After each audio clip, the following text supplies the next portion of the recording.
નમસ્કાર વિદ્યાર્થી મિત્રો, છેલ્લે આપણે તત્વોનું અલગીકરણ માટેના સામાન્ય સિદ્ધાંતો અને પદ્ધતિઓ બરાબર એ ચેપ્ટર પૂરું કર્યું. હવે આગળ પાઠ નંબર 1 માં પહેલા ભાગમાં ચેપ્ટર નંબર 4 યુનિટ નંબર 4 રાસાયણિક ગતિકી. મહત્વનો પાઠ એમાંથી રાસાયણિક ગતિકી, દાખલાવાળો પાઠ એમાંથી, રાસાયણિક જે ગતિકી એમાંથી બધું દાખલો એક એમાંથી પૂછાય ગઈ વખતે પ્રમાણમાંથી. તો યુનિટ નંબર 4 રાસાયણિક ગતિકી. હવે એ પહેલા કોઈ પણ રાસાયણિક પ્રક્રિયા હોય, આમાં તો એમાંથી કે કોઈ પણ રાસાયણિક પ્રક્રિયા હોય ને તો એની સાથે હંમેશા 3 પ્રશ્નો જોડાયેલા હોય. કોઈ પણ રાસાયણિક પ્રક્રિયા લઈ લો તમે તો એની સાથે હંમેશા 3 પ્રશ્નો જોડાયેલા હોય. એ 3 પ્રશ્નોનો જવાબ મેળવવા એ વૈજ્ઞાનિકો પ્રયત્ન કરતા. આપણે આ ચેપ્ટરમાં રાસાયણિક ગતિ, પણ એ પહેલા એ 3 પ્રશ્નો કયા થશે? આગળ જ્યારે આપણે 11માં ઉષ્માગતિશાસ્ત્ર અને સંતુલન જોયું ત્યારે પદ્ધતિમાંથી કે કોઈ પણ રાસાયણિક પ્રક્રિયા હોય તો એની સાથે હંમેશા 3 પ્રશ્નો એ જોડાયેલા હોય. એટલે એ કયા 3 પ્રશ્નો થાય કે કોઈ પણ રાસાયણિક પ્રક્રિયા હોય, આપણને ખબર છે કે બધી રાસાયણિક પ્રક્રિયાઓ એ આપમેળે થતી નથી. ઘણી બધી પ્રક્રિયાઓ આપમેળે થતી નથી. આપમેળે પ્રક્રિયાઓ થશે, પણ જે આપમેળે પ્રક્રિયાઓ થતી નથી, દાખલા તરીકે આપણને કોઈ પ્રક્રિયા આપે તો બધી પ્રક્રિયા આપમેળે થાય જ. ઘણી બધી એવી પ્રક્રિયા છે કે જે આપમેળે થતી નથી. દાખલા તરીકે વિદ્યુત વિભાજન આગળ જોઈએ, એલ્યુમિનિયમમાંથી એલ્યુમિનિયમ મેળવવું હોય તો આપમેળે થાય.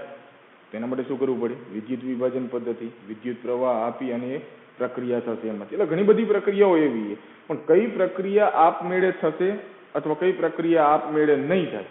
તો કોઈ પણ શરૂઆતમાં તમે પ્રક્રિયા લો, આપણે શરૂઆત કોઈ પણ પ્રક્રિયાથી પ્રક્રિયકની લઈ, એ પ્રક્રિયકમાંથી નીપજ એ બનશે કે નહીં આપમેળે? તો એ પેલા પ્રશ્નનો જવાબ મળવો જોઈએ.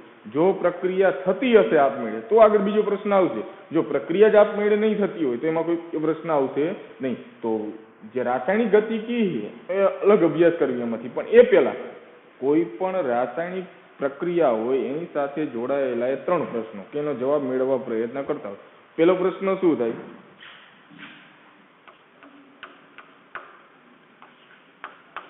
કે ઉષ્માગતિશાસ્ત્ર દ્વારા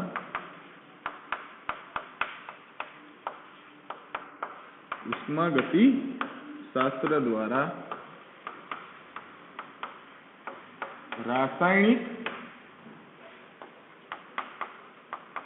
પ્રક્રિયાનું પ્રાકકથન. એટલે એનો મતલબ શું થયો કે ઉષ્માગતિશાસ્ત્ર દ્વારા પ્રક્રિયા આપમેળે થશે કે નહીં તે જાણી શકાય. કોના દ્વારા? ઉષ્માગતિશાસ્ત્ર દ્વારા એ રાસાયણિક પ્રક્રિયાનું પ્રાકકથન. એટલે કે ઉષ્માગતિશાસ્ત્ર દ્વારા આપણે જાણી શકીએ કે પ્રક્રિયા આપમેળે થશે કે નહીં. તો એના માટે કોની જરૂર પડે? તો કે મુક્ત ઉર્જા ફેરફાર. એટલે કે કોઈ પ્રક્રિયા આપમેળે, પહેલો પ્રશ્ન કે કોઈ પ્રક્રિયા આપમેળે થશે કે નહીં એ કોના દ્વારા જાણી શકાય? ઉષ્માગતિશાસ્ત્ર દ્વારા. ઉષ્માગતિશાસ્ત્રમાં મુક્ત ઉર્જા ફેરફાર ડેલ્ટા જી નું મૂલ્ય 0 કરતા નાનું ઋણ, ડેલ્ટા જી ઋણ હોય તો પ્રક્રિયા આપમેળે થાય.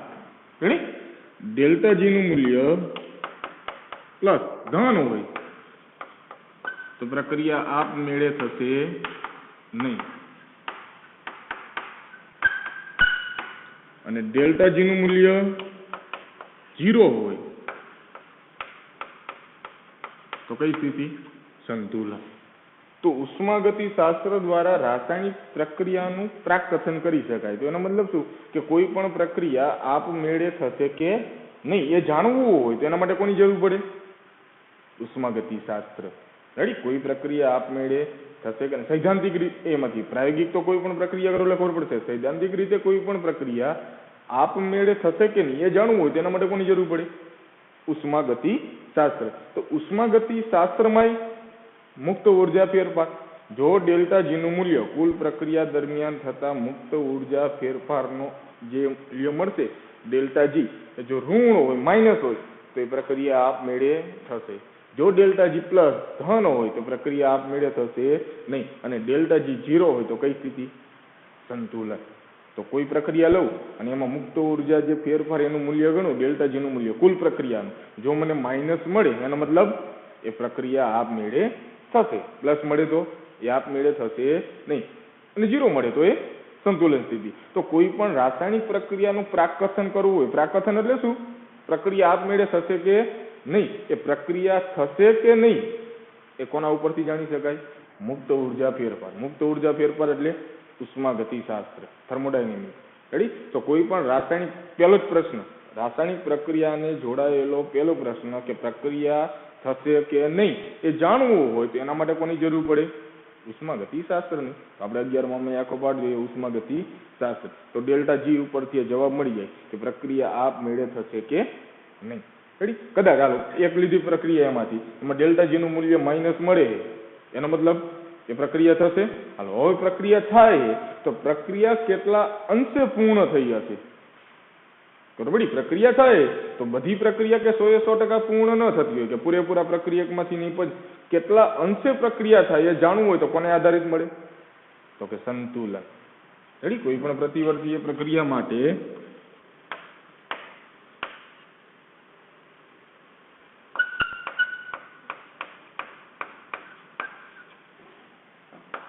સંતુલન દ્વારા પ્રક્રિયા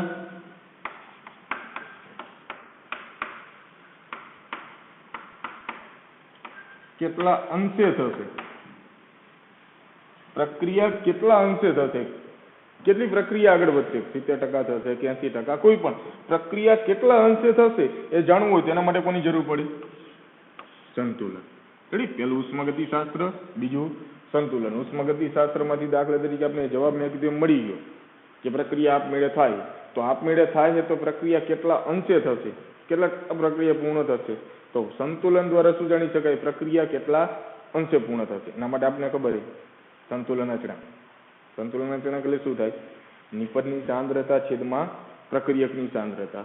તો જો સંતુલન અચળાંક k ની કિંમત 1 કરતા મોટી હોય, રેડી? સંતુલન અચળાંક બરાબર શું કીધું મેં? k બરાબર નિપજની સાંદ્રતા છેદમાં પ્રક્રિયકની સાંદ્રતા. સંતુલન અચળાંકની કિંમત 1 કરતા મોટી છે, એનો મતલબ કોનું પ્રમાણ વધારે થાય? આ કોઈ આ ભાગાકાર નિપજ છેદમાં પ્રક્રિયક પ્રકારની કિંમત 1 કરતા મોટી ક્યારે થાય? અંશ મોટો હોય કોના કરતા? છેદ કરતા. તો નિપજનું પ્રમાણ વધારે હશે કોના કરતા? પ્રક્રિયક કરતા. તો k ની કિંમત 1 કરતા મોટી હોય તો કોનું પ્રમાણ વધારે હોય? નિપજનું, પ્રક્રિયકનું? નિપજનું. તો નિપજનું પ્રમાણ વધારે કોના કરતા? પ્રક્રિયક કરતા. 1 કરતા નાની કિંમત હોય સંતુલન અચળાંકની, 1 કરતા નાની કિંમત, તો છેદ મોટો હશે, તો કોનું પ્રમાણ વધારે હશે? પ્રક્રિયકનું પ્રમાણ વધારે. રેડી? અને છેલ્લે k ની કિંમત જો 1 હોય તો બંનેના પ્રમાણ સમતુલિત. રેડી? તો બંનેના પ્રક્રિયક અને નિપજના પ્રમાણ કેવા હશે? સમતુલિત. સંતુલન અચળાંકની કિંમત ઘણી બધી વધારે હોય તો એનો મતલબ એવો થશે પ્રક્રિયા ટૂંકમાં પૂર્ણ થવાના આરે હશે, એટલી પૂર્ણ થશે 100%. સંતુલન અચળાંકની કિંમત ઘણી બધી ઓછી હોય એનો મતલબ કે ઓછો પ્રક્રિયક, સાવ ઓછો પ્રક્રિયક પ્રક્રિયા કરી નિપજ બનાવેલો હશે, વધારે પ્રક્રિયક તો એમનામ જ પડ્યો હશે. એટલે સંતુલન અચળાંકની કિંમતને આધારિત એ જાણી શકાય કે પ્રક્રિયા કેટલા અંશે પૂર્ણ થશે. સંતુલન અચળાંકની કિંમત જો વધારે હોય તો વધારે પ્રક્રિયા થશે, જેથી પ્રક્રિયકમાંથી વધારે પ્રમાણમાં નિપજ બની હશે. 1 કરતા નાની હોય તો એનો મતલબ ઓછો પ્રક્રિયક પ્રક્રિયા કરીને નિપજ બનાવ્યો હશે, તો નિપજનું પ્રમાણ ઓછું હશે, પ્રક્રિયકનું પ્રમાણ વધારે હશે. તો પ્રક્રિયા કેટલા અંશે પૂર્ણ થશે એ જાણવું હોય તો એના માટે કોની જરૂર પડે? સંતુલન. 2 પ્રશ્નો, રાસાયણિક પ્રક્રિયા સાથે સંકળાયેલા 2 પ્રશ્નો. પહેલો પ્રશ્ન કે પ્રક્રિયાનું પ્રાકકથન, પ્રક્રિયા થશે કે નહીં એ જાણવું હોય તો એના માટે કોની જરૂર પડે? ઉષ્માગતિશાસ્ત્ર. ડેલ્ટા જી નું મૂલ્ય ઋણ માઇનસ હોય તો પ્રક્રિયા આપમેળે થાય, પ્લસ હોય તો આપમેળે થશે નહીં, અને 0 હોય તો સંતુલન. બીજું, જો પ્રક્રિયા થતી હશે એનું પ્રાકથન એટલું આપણે કે પ્રક્રિયા થાય તો પ્રક્રિયા કેટલા અંશે પૂર્ણ થશે, કેટલી પ્રક્રિયા પૂર્ણ થઈ હશે એમાંથી, તો એના માટે જોઈએ સંતુલન અચળાંક. સંતુલન અચળાંકની કિંમત એ કરતાં મોટી હોય તો કોનું પ્રમાણ વધારે હોય, નિપજનું પ્રક્રિયક કરતાં. એ કરતાં નાની હોય તો કોનું પ્રમાણ, પ્રક્રિયકનું વધારે, કોના કરતાં, નિપજ કરતાં. અને એક હોય તો બંનેના પ્રમાણ હશે સમતુલિત. હવે બે પ્રશ્નો થઈ ગયા. ત્રીજો પ્રશ્ન, પ્રક્રિયા આપણે કીધું કેટલા અંશે પૂર્ણ થશે એમાંથી, પણ પ્રક્રિયા કેટલા વેગથી થતી હશે. દાખલા તરીકે કોઈ એક પ્રક્રિયા એ તો સંતુલને પહોંચવા માટેનો જે સમય હોય, પ્રક્રિયા કોઈ પણ રાસાયણિક પ્રક્રિયાની આપણે શરૂઆત કરવી કોનાથી થાય, પ્રક્રિયકથી. પ્રક્રિયકથી એમાંથી નિપજ બને સંતુલન સ્થપાય. સંતુલને પહોંચવા માટેનો સમય આધારિત વેગને આધારિત એમાંથી. તો ત્રીજું એ રાસાયણિક પ્રક્રિયાનો વેગ. ત્રીજો પ્રશ્ન, પ્રક્રિયાનો વેગ અથવા સંતુલને પહોંચવા માટેનો સમય. સંતુલને પહોંચવાનો સમય. તો એના માટે કોની જરૂર પડશે, રાસાયણિક ગતિકી. કોઈ પણ રાસાયણિક પ્રક્રિયા સાથે સંકળાયેલા ત્રણ પ્રશ્નો. પહેલું, પ્રક્રિયાનું પ્રાકથન, પ્રક્રિયા આપમેળે થશે કે નહીં, એ કોના ઉપરથી ખબર પડે, ઉષ્માગતિશાસ્ત્ર. બીજું, પ્રક્રિયા આપમેળે થતી હશે તો કેટલા અંશે પૂર્ણ થશે પ્રક્રિયા, તો એના માટે કોની જરૂર પડે, સંતુલન. અને ત્રીજું એ પ્રક્રિયાનો વેગ, પ્રક્રિયા કેટલા વેગથી થતી હશે અથવા સંતુલને પહોંચવા માટેનો સમય, તો એના માટે કોની જરૂર પડશે, રાસાયણિક ગતિકી. રેડી. તો આ ત્રણ પ્રશ્નો સંકળાયેલા હશે કોઈ પણ રાસાયણિક પ્રક્રિયા સાથે. તો એમાં બે તો આપણે એમાંથી જોઈ લીધા, ઉષ્માગતિશાસ્ત્ર અને સંતુલન, મુક્ત ઉર્જા ફેરફાર અને સંતુલન અચળાંકની કિંમત. ત્રીજો પ્રશ્ન છે પ્રક્રિયાના વેગ વિશેની માહિતી, પ્રક્રિયા કેટલા વેગથી થશે તો એના માટે કોની જરૂર પડશે, રાસાયણિક ગતિકી. તો આ ચેપ્ટરમાં આપણે રાસાયણિક ગતિકી ભણવાનું, પ્રક્રિયાના વેગ સાથે સંકળાયેલું એમાંથી. હવે રાસાયણિક ગતિકીમાં ઘણા બધા પરિબળો, ટૂંકમાં રાસાયણિક પ્રક્રિયાના વેગને અસર કરતા પણ ઘણા બધા પરિબળો એ ઉદાહરણ તરીકે રાસાયણિક ગતિકીમાં શું જાણવા મળે કે દાખલા તરીકે કોઈ ખોરાક હોય, એ ખોરાક કેટલા સમયમાં બગડી જશે નક્કી કરવું. દાખલા તરીકે આપણે દાંતમાં જે પોલાણ થાય ને એમાં જે ભરવામાં આવે મિશ્ર, રેડી, પોલાણમાં, એ કેટલા સમયમાં જામી જશે.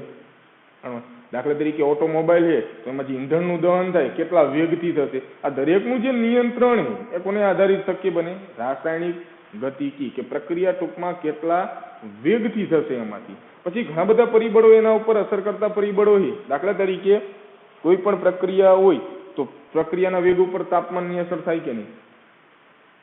દાખલા તરીકે કોઈ પણ ખોરાક હોય અથવા દૂધ લો એમાંથી, હાલો ઉદાહરણ તરીકે દૂધને એક ફ્રીજમાં રાખો, રેડી, પેલા એમાંથી ફ્રીજમાં રાખો તો દૂધ જે બગડવાનો જે સમય છે એ જે નોંધો એમાંથી. હવે એ દૂધને વાતાવરણમાં રાખો, ફ્રીજમાં નહીં, તો બંનેમાંથી સૌ પ્રથમ આ દૂધ બગડશે જે વાતાવરણમાં મૂકેલું હશે. કારણ કે તાપમાનમાં વધારો થયો તો જે પ્રક્રિયા અંદર થશે રાસાયણિક, ખબર લેક્ટોબેસિલસ દૂધનું દહીંમાં પરિવર્તન થઈ એમાંથી, તો એ પ્રક્રિયાનો વેગ વધ્યો. કોના કારણે, તાપમાનમાં વધારો કરો તો વેગમાં શું થશે, વધારો. તાપમાનમાં ઘટાડો કરો તો વેગમાં ઘટાડો થાય. તો અસર કરતા જે પરિબળો છે તાપમાન, દબાણ, સાંદ્રતા, ઉદ્દીપક, રેડી, આ બધા પરિબળોનો પણ એમાં સાથે અભ્યાસ કરવામાં આવે, એના વેગ અને વેગને અસર કરતા પરિબળો.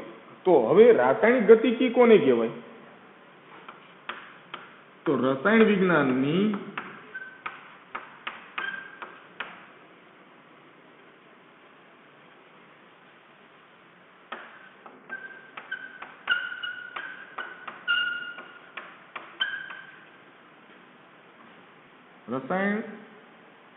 રાસાયણિક વિજ્ઞાનની એવી શાખા જેમાં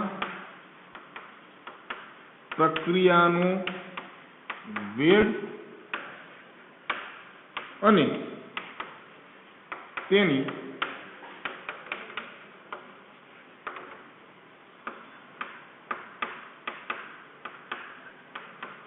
ક્રિયાવિધિ સંકળાયેલી હોય. રાસાયણિક વિજ્ઞાનની એવી શાખા કે જેમાં પ્રક્રિયાનો વેગ અને તેની ક્રિયાવિધિ સંકળાયેલી હોય. પ્રક્રિયાનો વેગ અને તેની ક્રિયાવિધિ, તો એવી શાખાને શું કહેવાય? રાસાયણિક ગતિકી. રાસાયણિક ગતિકી, કાઇનેટિક કેમેસ્ટ્રી. રાસાયણિક ગતિકી એટલે કાઇનેટિક કેમેસ્ટ્રી.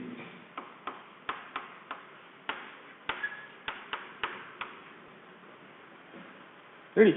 તો હવે જે ગતિકી કાઇનેટિક જે શબ્દ એ એક ગ્રીક શબ્દ છે કાઇનેસિસ.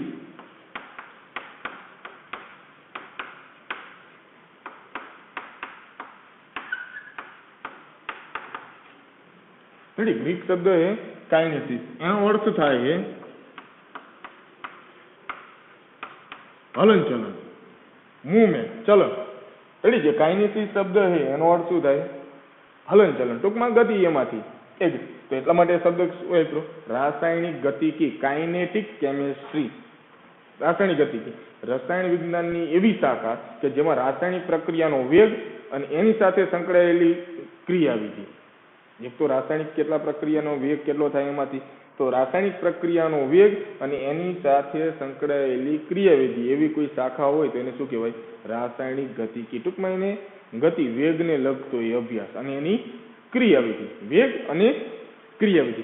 તો જે રાસાયણિક પ્રક્રિયા એના જે 3 પ્રશ્નો જોડાયેલા હતા, એ પહેલા પ્રશ્નનો જવાબ પ્રક્રિયા આપમેળે થશે કે નહીં, કોના આધારિત મળે? ઉષ્માગતિશાસ્ત્ર. બીજો જવાબ પ્રક્રિયા કેટલા અંશે પૂર્ણ થશે, એનો જવાબ મળે સંતુલનને આધારિત. અને ત્રીજો પ્રક્રિયાનો વેગ કેટલો હશે એ જાણવું હોય તો એના માટે જરૂર કોની પડે? રાસાયણિક ગતિકી. રાસાયણિક ગતિકી એટલે રસાયણ વિજ્ઞાનની એવી શાખા કે જેમાં પ્રક્રિયાનો વેગ અને તેની ક્રિયાવિધિ સંકળાયેલી હોય તો એને શું કહેવાય? રાસાયણિક ગતિકી. Kinetic chemistry. કાઇનેટિક શબ્દ એટલે ગતિકી માટે આવ્યો, એક ગ્રીક ભાષાનો શબ્દ કાઇનેસિસ. રેડી? ગ્રીક શબ્દ કાઇનેસિસ, તેનો અર્થ શું થાય? હલનચલન, મૂવમેન્ટ. એટલા માટે શબ્દ શું વાપર્યો? રાસાયણિક ગતિકી. હવે ઉષ્માગતિશાસ્ત્ર અને રાસાયણિક ગતિકી એકબીજાથી અલગ છે પણ એકબીજાની પૂરક બાબતે. ડાયરેક્ટ પ્રક્રિયાનો વેગ નહીં આવે. પહેલા તો ઉષ્માગતિશાસ્ત્ર સંકળાયેલું હશે જ. કુલ પ્રક્રિયા એ તો 3 પ્રશ્નો જોડાયેલા જ હશે પણ એકબીજાથી અલગ. એકબીજાથી અલગ પણ એકબીજાની એ પૂરક થાય. દાખલા તરીકે ઉષ્માગતિશાસ્ત્ર એને આધારિત હીરો હોય, હીરાનું ગ્રેફાઇટમાં રૂપાંતર કરવું હોય. હીરો અને ગ્રેફાઇટ એટલે કાર્બનના અપરૂપો છે એમાંથી. રેડી? તો હીરાનું ગ્રેફાઇટમાં રૂપાંતર કરવું હોય તો એ ઉષ્માગતિશાસ્ત્રને આધારિત જવાબ મળે કે હીરાનું ગ્રેફાઇટમાં રૂપાંતર કરી શકાય. કોને આધારિત?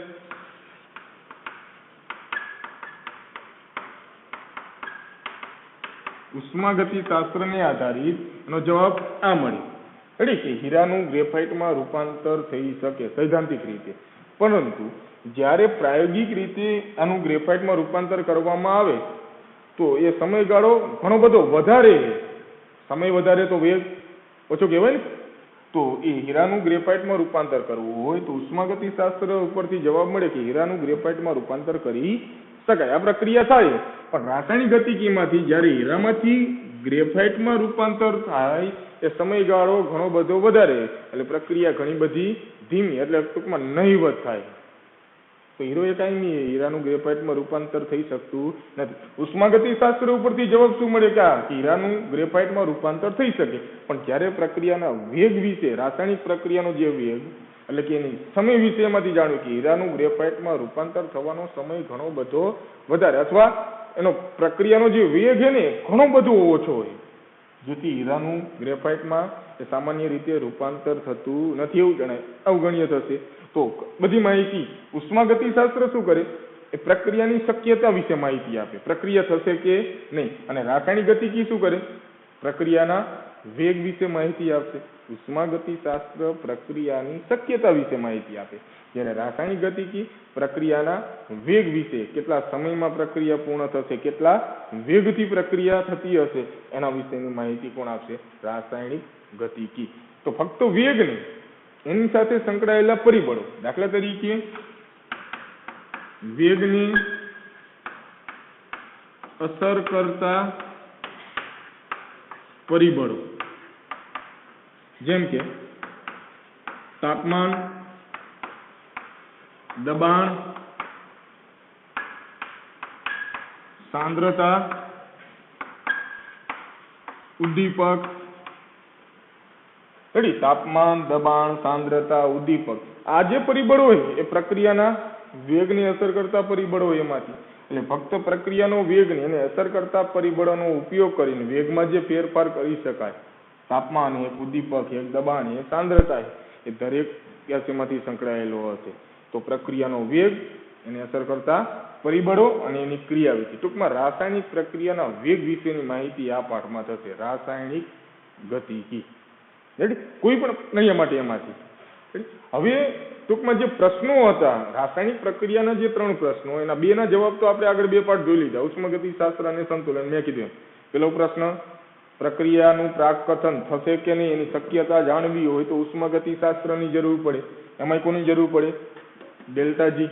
રેડી? એમાં લખ નાખજો પાસે જે ચોપડીઓ એમાંથી ડેલ્ટા જી ના 3 મૂલ્યો વાળું. ડેલ્ટા જી માઇનસ હોય તો પ્રક્રિયા આપમેળે થશે, પ્લસ હોય તો આપમેળે થશે નહીં, 0 હોય તો સંતુલન. તો સંતુલન દ્વારા પ્રક્રિયા કેટલા અંશે પૂર્ણ થશે જાણી શકાય. બીજો પ્રશ્ન, પ્રક્રિયા થાય છે પણ કેટલા અંશે થાય જાણવું હોય તો એના માટે કોની જરૂર પડશે?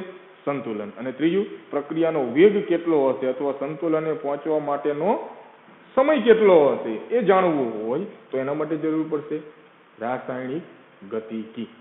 રાસાયણિક ગતિકીની વ્યાખ્યા શું આપી શકાય?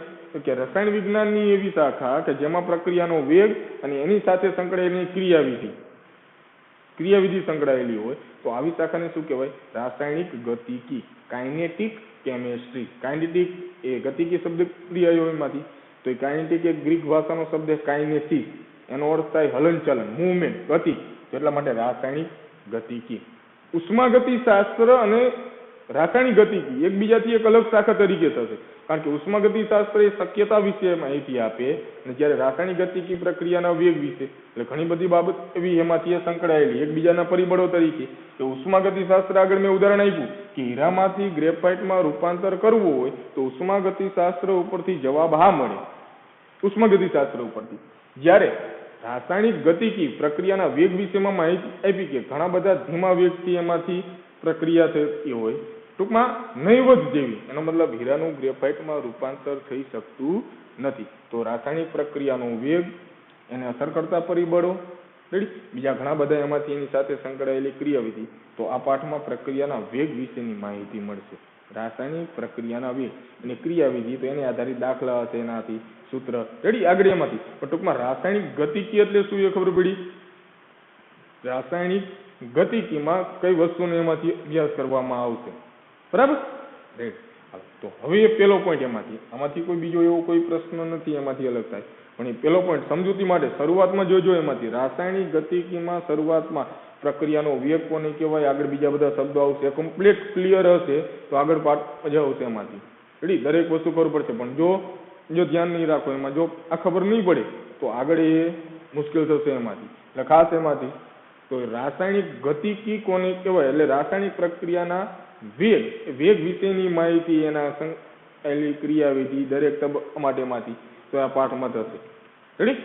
તો રાસાયણિક ગતિકીમાં સૌપ્રથમ લેવી કે રાસાયણિક પ્રક્રિયાનો વેગ કોને કહેવાય? રાસાયણિક પ્રક્રિયાનો વેગ.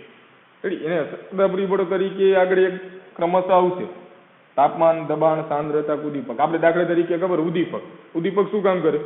પ્રક્રિયાનો વેગ વધારે. તો એ કોને અસર કરી? વેગને.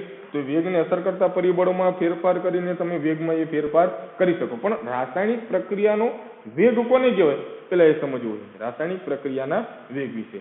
તો આ 3 પ્રશ્નો ખબર પડી.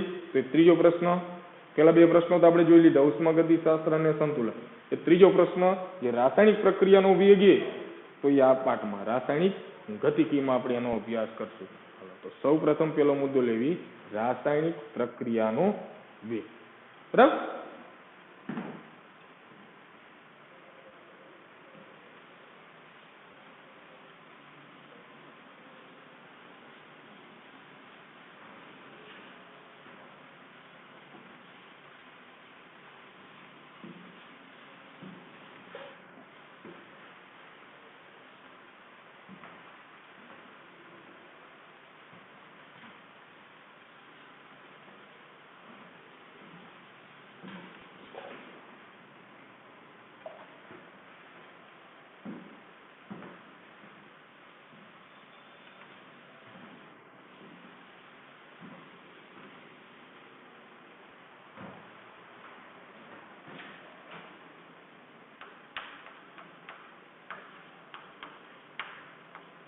રાસાયણિક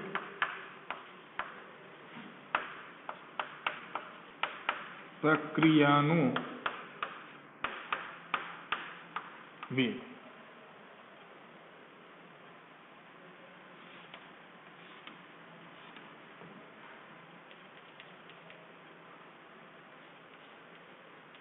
હવે એમાં ઘણી બધી એવી પ્રક્રિયાઓ જો કે ટૂંકમાં કોઈ ઘણી બધી પ્રક્રિયાઓ એવી ઘણા બધી ધીમા વેગથી થતી હોય, ઘણી પ્રક્રિયાઓ ઝડપી હોય. દાખલા તરીકે ઉદાહરણ આપો, સોડિયમ હાઇડ્રોક્સાઇડ અને HCl. સોડિયમ હાઇડ્રોક્સાઇડ અને HCl આ બંનેને તમે ભેગા કરો, એક ટેસ્ટ ટ્યુબમાં સોડિયમ હાઇડ્રોક્સાઇડનું દ્રાવણ રેડી એને હોય અને બીજામાં HCl, એ ભેગા કરો એટલે શું બને? NaCl પ્લસ H2O રેડી મીઠું NaCl પ્લસ H2O. હવે આ જે પ્રક્રિયા રાસાયણિક પ્રક્રિયા છે ને આપમેળે થશે, પણ હવે એને તમે જ્યારે ભેગા કરશો તો એ ઝડપથી રેડી ઘણી બધી ઝડપી પ્રક્રિયાઓ થશે એમાંથી. એક એનો સેકન્ડમાં, 1 નેનો સેકન્ડમાં એ પ્રક્રિયા પૂર્ણ થઈ જશે. એટલે આ પ્રક્રિયા કેવી થઈ? ઘણી બધી ઝડપી. તો જે આયનીય પ્રક્રિયાઓ હશે, દાખલા તરીકે આપણે અવક્ષેપવાળું NaCl નું દ્રાવણ હોય સોડિયમ ક્લોરાઇડનું અને એમાં AgNO3 ઉમેરો, સિલ્વર નાઇટ્રેટ, NaCl ના દ્રાવણમાં સિલ્વર નાઇટ્રેટ AgNO3 ઉમેરો તો એમાં AgCl ના ઉત્સેપ બને. તો આ પ્રક્રિયા કે જેવું NaCl ના દ્રાવણમાં તમે AgNO3 ઉમેરશો ને તરત જ એમાં ઉત્સેપ બનશે. તો આ પ્રક્રિયા કેવી થઈ? ઘણી બધી ઝડપી. તો ઝડપી પ્રક્રિયાના વેગ વિશે અભ્યાસ કરવો હોય રેડી તો એના માટે સરળ બનશે નહીં, કારણ કે ઘણી બધી પ્રક્રિયા મેં કીધું 1 સેકન્ડમાં પ્રક્રિયા પૂર્ણ થતી હોય તો એના વેગ વિશે, એની સાથે સંકળાયેલી ક્રિયાવિધિ વિશે માહિતી એમાંથી એની સાથે ટૂંકમાં સંકળાયેલો અભ્યાસ કરી શકાય નહીં. એના માટે આપણે મશીન અને માનવ બે નબળા પડે. મશીન અને માનવ ઘણી બધી ઝડપી પ્રક્રિયાઓ માટે એમાં વેગનો કોઈ અભ્યાસ કરવામાં આવતો નથી. બીજું, ઘણી બધી ધીમી પ્રક્રિયાઓ, દાખલા તરીકે હવા અને ભેજની હાજરીમાં લોખંડ ઉપર જે કાટ લાગે, લોખંડ ઉપર હવા અને ભેજની હાજરીમાં જે કાટ લાગવાની પ્રક્રિયા છે ને આ કેવી કહેવાય? ઘણી બધી ધીમી પ્રક્રિયા થશે. કારણ કે દાખલા તરીકે કોઈ આપણે લોખંડ લીધું હોય અને જેવું હવામાં રાખો તરત કાટ લાગી જાય, કારણ કે આ ઘણી બધી ધીમી પ્રક્રિયા, હવા અને ભેજના સંપર્કમાં જ કાટ લાગશે. પણ એ કાટ લાગવાની જે પ્રક્રિયા છે ને એ કેવી પ્રક્રિયા થશે? ઘણી બધી ધીમી પ્રક્રિયા. પણ અમુક પ્રક્રિયાઓ એવી હોય મધ્યમ રેડી, બેની વચ્ચેની અતિ ઝડપી પ્રક્રિયાઓ નથી કે અતિ ધીમી પ્રક્રિયાઓ નથી, મધ્યમ ધીમી પ્રક્રિયાઓ. દાખલા તરીકે સુક્રોઝનું જળ વિભાજન, ખાંડનું વ્યુત્ક્રમણ, ખાંડનું વ્યુત્ક્રમણ, સુક્રોઝનું જળ વિભાજન એટલે કોની હાજરીમાં? ઇન્વર્ટેજ ઉત્સેચકની હાજરીમાં જે પ્રક્રિયા થાય, ખાંડનું વ્યુત્ક્રમણ થઈ સુક્રોઝનું શું બને? ગ્લુકોઝ અને ફ્રુક્ટોઝ. આ કેવી પ્રક્રિયા છે? ધીમી પ્રક્રિયા. સ્ટાર્ચનું જળ વિભાજન, સ્ટાર્ચનું જળ વિભાજન. તો આ બધી પ્રક્રિયાઓ જે મધ્યમ ધીમી પ્રક્રિયાઓ. તો આપણી પાસે 3 પ્રકાર થયા: ઝડપી, અતિ ધીમી અને વચ્ચે મધ્યમ ધીમી. એમાંથી તો ઝડપી પ્રક્રિયા એ તો એના વેગ વિશેની સામાન્ય માહિતી મેળવી શકાય નહીં. અતિ ધીમી પ્રક્રિયા એ તો એનો વેગ ઘણો બધો ઓછો હશે.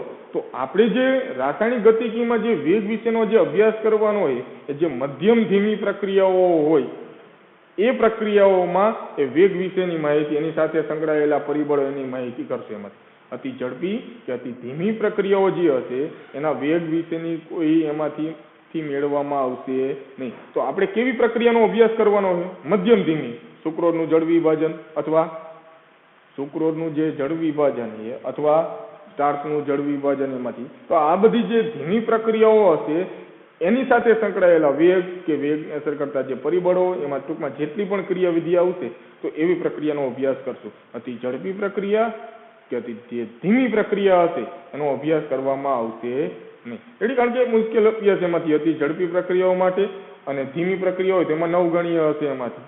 હવે પ્રશ્ન એ રાસાયણિક પ્રક્રિયાનો વેગ, મેં કીધું એમ મધ્યમ ધીમી પ્રક્રિયાઓ માટે જ આપણે ભણશું રેડી. હવે શબ્દ વાપરીએ એમાંથી રાસાયણિક પ્રક્રિયાનો વેગ કોને કહેવાય? હવે આપણે ઓટોમોબાઈલમાં, વાહનોમાં એમાં વેગ અથવા ઝડપ, વાહનોમાં જે આના છે ઓટોમોબાઈલમાં એની વેગ અથવા ઝડપ કઈ રીતે મેળવી? તો એકમ સમયમાં, અમુક ચોક્કસ સમયમાં સ્થાનમાં થતો ફેરફાર અથવા કાપેલું અંતર વેગ ઝડપ કોને કેવી આપણે ઓટોમોબાઈલમાં?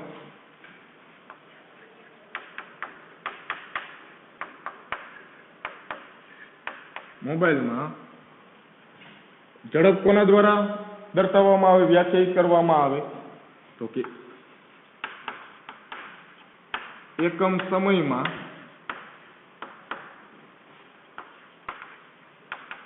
સ્થાનમાં થતો ફેરફાર, એકમ સમયમાં સ્થાનમાં થતો ફેરફાર અથવા એકમ સમયમાં એક આપેલું અંતર.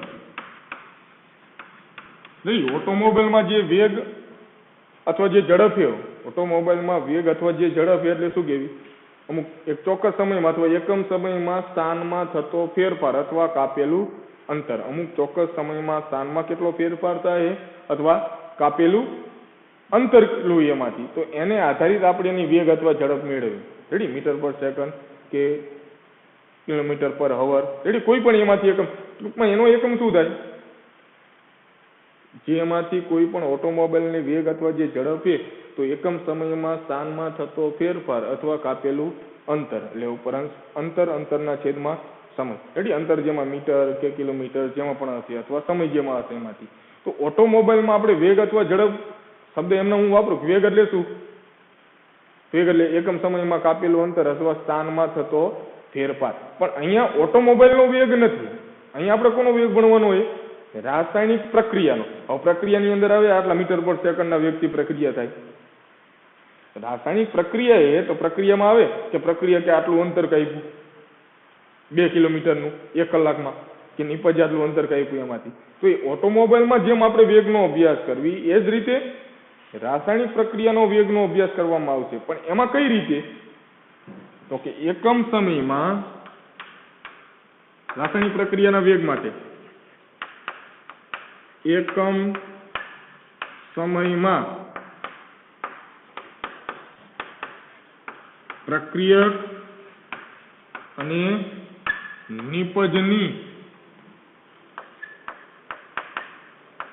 સાંદ્રતામાં થતા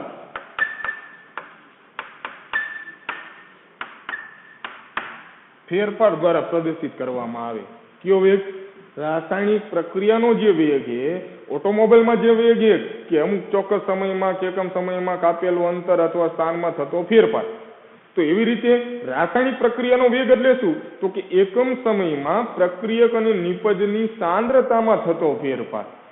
અંતર તો આવશે નહીં એમાં, રેડી? કે સ્થાનમાં થતો, પણ એની સાંદ્રતામાં થતો ફેરફાર એ રાસાયણિક પ્રક્રિયાનો વેગ.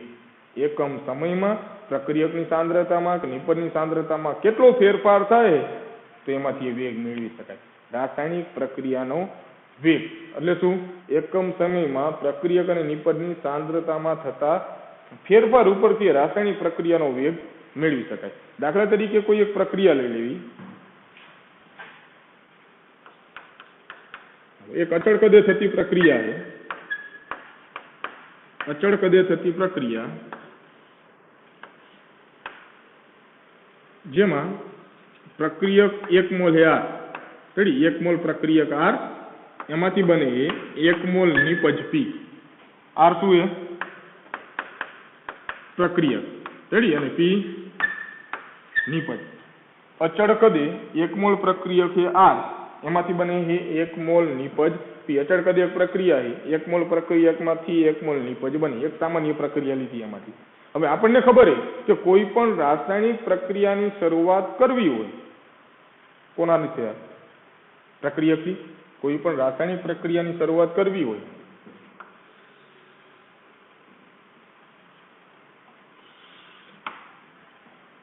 કોઈ પણ રાસાયણિક પ્રક્રિયાની શરૂઆત કરવી હોય તો કોનાથી થાય? પ્રક્રિયકથી. દાખલા તરીકે આપણે લખી દોરવી સાંદ્રતા વિરુદ્ધ સમયનો.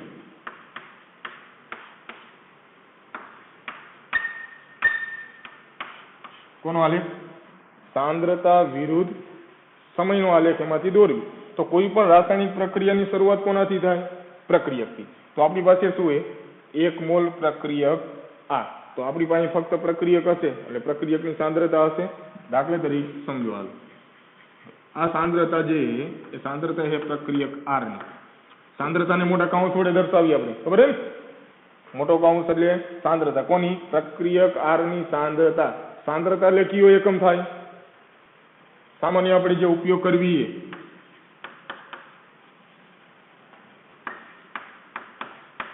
सांद्रता માટે એ મોલારિટી अथवा मोल प्रति लीटर लखो अथवा मोल लीटर इनवर्स सांद्रता એટલે मोलारिटी सांद्रता केमां लेवानी मोलारिटी में मोल प्रति लीटर अथवा मोल लीटर इनवर्स तो प्रक्रियकार एनी सांद्रता त्यारे निपजनी शरूआतमां समय ज्यारे 0 होय 0 समये हजी प्रक्रियाने आपणे शरूआत नथी करी फक्त प्रक्रियक लीधो है प्रक्रियकनी सांद्रता R रेडी आ जेटली सांद्रता त्यारे निपजनी सांद्रता केटली होय 0 ज्यारे शरूआत तमे करो प्रक्रियकथी निपज तो होय ज नहीं ने निपज तो पछी बनवानो तो त्यारे निपजनी सांद्रता केटली होय 0 तो सांद्रता निपजनी हवे जेम जेम समय आगळ वधशे जेम प्रक्रिया थशे एम शुं थाय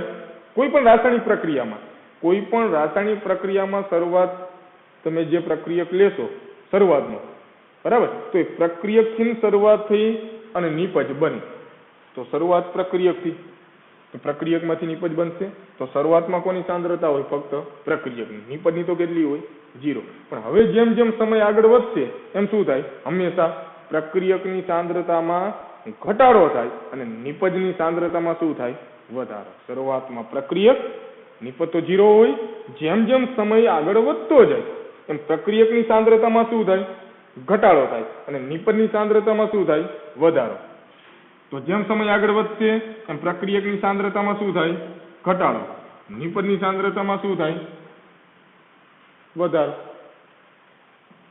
जेम प्रक्रिया आगळ वधे समय जेम जेम आगळ वधतो जशे एम प्रक्रियकनी सांद्रता घटती जशे अने निपजनी सांद्रता वधती जशे હવે જો બેના કેટલા મોલ છે એક મોલ પ્રક્રિયકમાંથી 1 મોલ નિપજ બને તો આ પ્રક્રિયકની સાંદ્રતા પ્રક્રિયકની 0.2 મોલારિટી ઘટે તો નિપજની કેટલી વધે 0.2 કારણ કે બે એક મોલમાંથી બને 1 મોલ પ્રક્રિયકમાંથી બને 1 મોલ નિપજ રેડી 1 મોલ પ્રક્રિયક છે એમાંથી 1 મોલ નિપજ બને તો પ્રક્રિયકની શરૂઆતની સાંદ્રતા ઉદાહરણ તરીકે 1 મોલારિટી તો નિપજની કેટલી હોય 0 હવે થોડા સમય પછી પ્રક્રિયકની સાંદ્રતામાં શું થશે ઘટાડો એ ઘટાડો થાય 0.2 મોલારિટીનો તો આની કેટલી થઈ જાય 0.8 ત્યારે આની કેટલી હશે 0.2 કારણ કે જે પ્રક્રિયકની સાંદ્રતામાં જે ઘટાડો થયો એટલી સાંદ્રતા કોની વધી નિપજની તો કોઈ પણ રાસાયણિક પ્રક્રિયા લેશો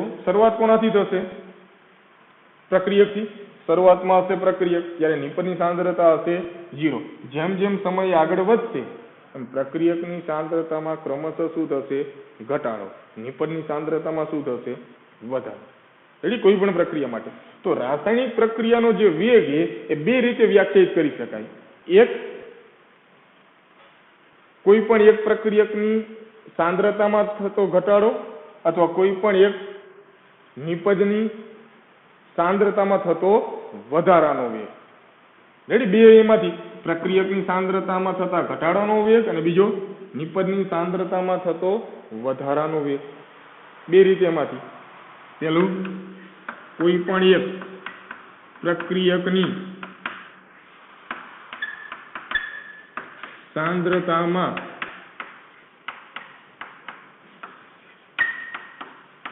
थता घटाडानो वेग अथवा कोई पण एक निपजनी सांद्रतामां थतो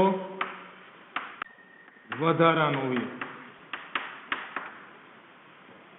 प्रक्रियकनी सांद्रतामां थतो घटाडानो वेग अने बीजुं निपजनी सांद्रतामां थतो वधारानो वेग तो आ बे प्रक्रियकनी आधारित गणतरी કરી શકો અથવા નિપજ કારણ કે પ્રક્રિયકની સાંદ્રતામાં શું થશે ઘટાડો નિપજની સાંદ્રતામાં શું થશે વધારો તો કોઈ પણ એક પ્રક્રિયકની સાંદ્રતામાં થતો ઘટાડાનો વેગ અથવા નિપજની સાંદ્રતામાં થતો વધારાનો વેગ. તો કોઈ પણ તમે રાસાયણિક પ્રક્રિયા લેશો તો એમાં હંમેશા પ્રક્રિયકની સાંદ્રતા ઘટે અને નિપજની સાંદ્રતામાં શું થાય?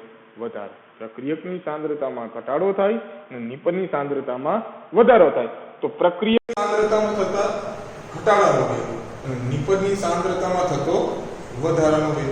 એટલે આ બેમાંથી કોઈ પણ આધારિતમાંથી વિવેક તમે કરી શકો. હવે વેગ ગણવો હોય, આપણે એમ કીધું આગળ ઓટોમોબાઈલનો વેગ કેવી રીતે ગણ્યું?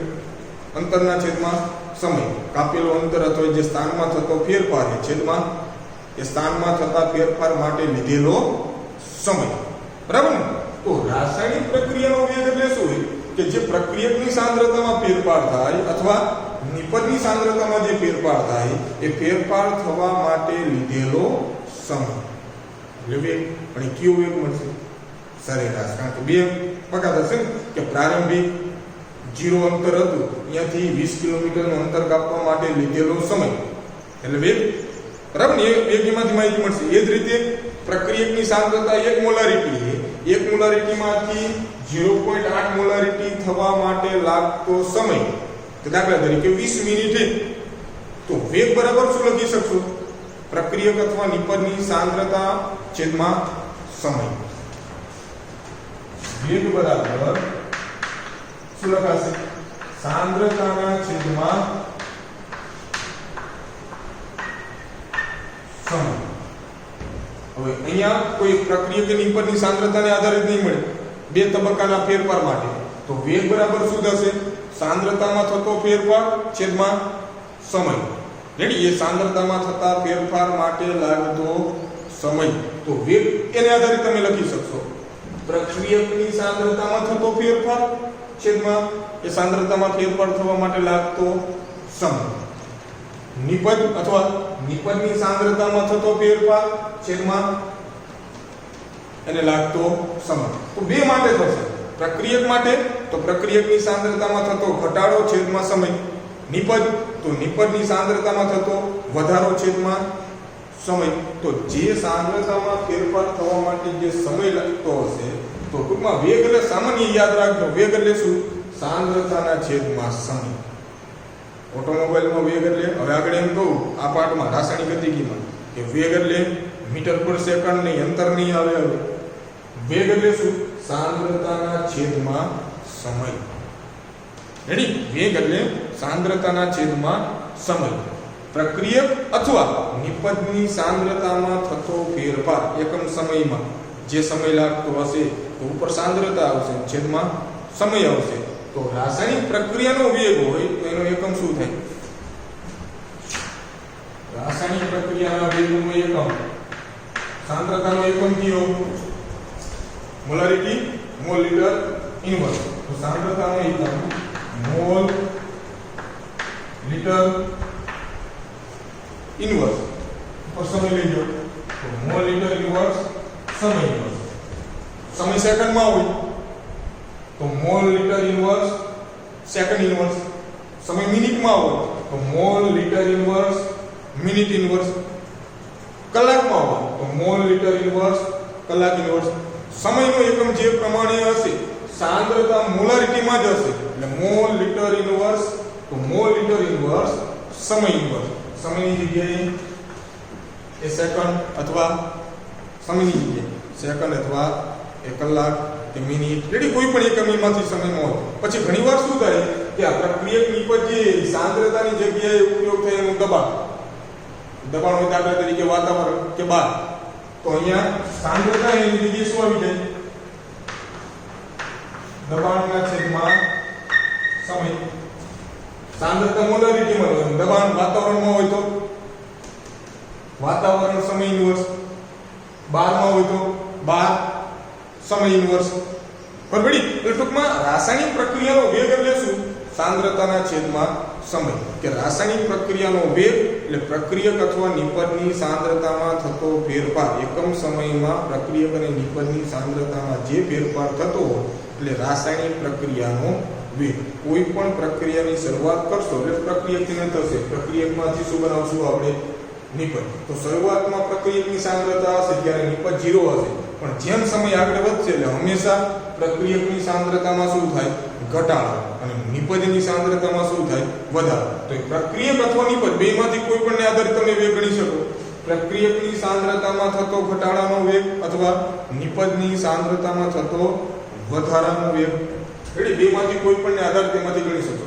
પણ ટૂંકમાં વેગ એટલે સાંદ્રતાના છેદમાં સમય આવશે. ઉપર સાંદ્રતા આવશે એનો એકમ છેદમાં સમયનો એકમ. તો એનો એકમ વેગનો, રાસાયણિક પ્રક્રિયાનો વેગનો એકમ શું થશે? મોલ લીટર ઇનવર્સ સમય ઇનવર્સ. એ સમય કોઈ પણ એકમમાં હોય, સેકન્ડ, મિનિટ અથવા કલાક. બરાબર. તો આજે આલેખ છે એને આપણે બે અલગ કરશું, એક પ્રક્રિયક માટે અને નિપજ માટે. પણ હવે આ જે રાસાયણિક પ્રક્રિયાનો જે વેગ હશે એમાં બે પ્રકારના આવશે, એક સરેરાશ વેગ અને એક ત્વરિત વેગ. તત્કાલીન, ત્વરિત, ઇન્સ્ટન્ટ, બે વેગ. એક સરેરાશ વેગ એવરેજ અને બીજો ત્વરિત વેગ તત્કાલીન અથવા ઇન્સ્ટન્ટ વેગ. તો સરેરાશ વેગ એટલે કે કોઈ પણ બે તબક્કા આપ્યા હોય કે પેલા 0 સમય હતો, 20 મિનિટના અંતે પ્રારંભિક સાંદ્રતા 1 મોલારિટી હતી, એમાંથી 20 મિનિટ પછી 0.8 મોલારિટી થાય, તો આમાં જે વેગ ગણવો હોય કેવો વેગ હોય? સરેરાશ. દાખલા તરીકે આપણે ઓટોમોબાઈલમાં ખબર કે અહીંયાથી અણ તરીકે ઉંબીથી મોરબીથી રોજ જવું હોય તો દાખલા તરીકે 60 કિલોમીટર અંતર કેટલું હોય? ઉદાહરણ તરીકે 60 કિલોમીટર. હવે જ્યારે અહીંયાથી ગાડી થઈ જવાનું એમાંથી અહીંયાથી ગાડી સ્ટાર્ટ કરશો, જ્યાં હળવદ પહોંચશો ત્યાં સુધી વેગ અથવા જે ઝડપ વેગની એક સમાન હશે? દરેક તબક્કે અલગ અલગ હશે. એમાંથી દાખલા તરીકે અંબાવીમાંથી બરાબર તો અહીંયા ધીમી પડશે, ટ્રાફિક હોય તો એમાં ધીમી ગતિ હાલશે, એમાંથી ટ્રાફિક ન હોય તો વધારે ગતિ હાલશે. પણ એ આપણે દરેક સમય બદલાતી જશે, પણ એનો જે વેગ અથવા ઝડપ બનવી તો આપણે શું કરવી? એનો સરેરાશ જ લેવી ને, કે પ્રારંભિક અહીંયા 0 થી 60 કિલોમીટર 60 કિલોમીટર 1 કલાક થઈ. સમય કેટલો લાગ્યો? 1 કલાક, 1 અવર. તો આ એનો જે ઝડપ છે, ગાડીની ઝડપ કેટલી થાય? 60 કિલોમીટર પર અવર, કિલોમીટર પ્રતિ કલાક. પરવડી. પણ દરેક તબક્કે બદલાતું રહેશે. તો રાસાયણિક પ્રક્રિયાના વેગમાં એવું થશે કે પ્રક્રિયામાં શરૂઆતમાં જેટલો ઘટાડો સમયમાં થતો હશે એ એટલો જ ક્રમશઃ નહીં થતો હોય. તો એના માટે ગણવા માટે કોનો ઉપયોગ કરવી આપણે? જે ઓટોમોબાઈલમાં જેમ સરેરાશ વેગ વાપરવી એ પ્રમાણે રાસાયણિક પ્રક્રિયાનો વેગ ગણવો હશે તો એમાં શું જોશે? સરેરાશ વેગ. અને કોઈ એક જ સમયે વેગ ગણવો હશે તો એ ત્વરિત વેગ. તો બે પ્રકારના વેગ આવશે. પણ રાસાયણિક પ્રક્રિયાનો વેગ કોને કહેવાય? ખબર પડી? જેમ ઓટોમોબાઈલમાં વેગ એટલે અંતરના છેદમાં સમય, કાપેલું અંતર અથવા સ્થાનમાં થતો ફેરફાર એના માટે લાગતો સમય, તે ઓટોમોબાઈલનો વેગ. પણ રાસાયણિક પ્રક્રિયાનો વેગ એટલે સાંદ્રતામાં થતો ફેરફાર અને એના માટે લાગતો સમય એ નીચે, એટલે સાંદ્રતાના છેદમાં સમય. કારણ કે પ્રક્રિયક અને નિપજમાં અંતર તો આવશે જ. બરાબર. તો પ્રક્રિયક અને નિપજની જે સાંદ્રતામાં ફેરફાર થતો હોય, એકમ સમયમાં કેટલી સાંદ્રતામાં ફેરફાર થશે એને આધારિત એ વેગની ગણતરી કરવામાં આવે. તો સામાન્ય ખ્યાલ ખબર પડી કે રાસાયણિક પ્રક્રિયાનો વેગ કોને કહેવાય? એ આલેખને આધારિત, એ સરેરાશ વેગ કોને કહેવાય, ત્વરિત વેગ કોને કહેવાય, એના સૂત્ર એ આગળ એમાં ભણશું આપણે.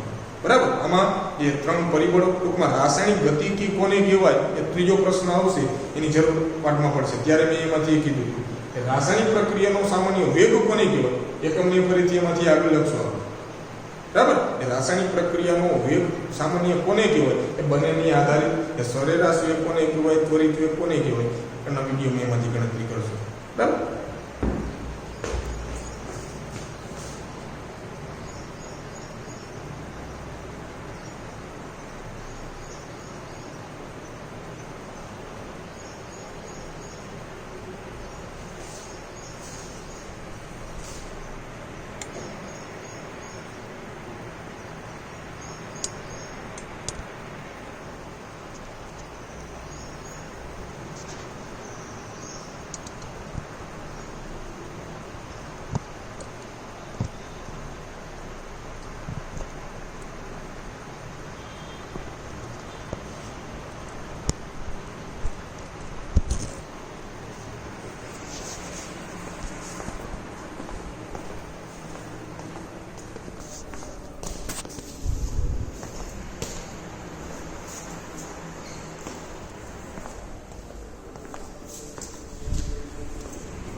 આ વચ્ચે 2-3 વાર ટૂંક શું થતું મેસેજ બેસાડ્યો